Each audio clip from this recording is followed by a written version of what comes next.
नाशिकमधून एक मोठी आणि धक्कादायक बातमी समोर येते। शहरातील पंचवटी परिसरात एका विवाहित महिलेने आत्महत्या केली असून या प्रकरणी तिच्या पतीसह सासरच्या 5 जणांना पंचवटी पोलिसांनी अटक केली आहे। हुंड्यासाठी आणि चारित्र्यावर संशय घेऊन मानसिक व शारीरिक छळ केल्याचा आरोप मृत महिलेच्या माहेरच्या कुटुंबियांनी केला आहे।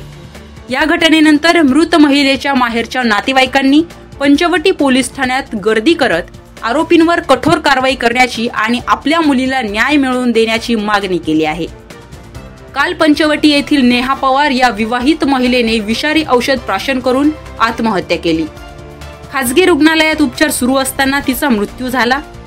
आत्महत्या करण्यापूर्वी तिने लिहिलेल्या चिठ्ठीत पती, सासू आणि 3 नंदांकडून मानसिक आणि शारीरिक छळ होत असल्याचा तसेच चारित्र्यावर संशय घेतला जात असल्याचा स्पष्ट उल्लेख केला आहे। 4 जून 2025 रोजीच नेहाचा विवाह झाला होता।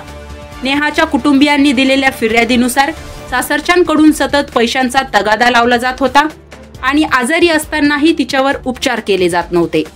नेहा पवार आत्महत्या प्रकरणात पोलिसांनी तातडीने घेतलेल्या भूमिकेमुळे कुटुंबियांना दिलासा मिळाला असला तरी त्यांच्यावर कठोर कारवाई करण्याची मागणी अद्याप कायम आहे।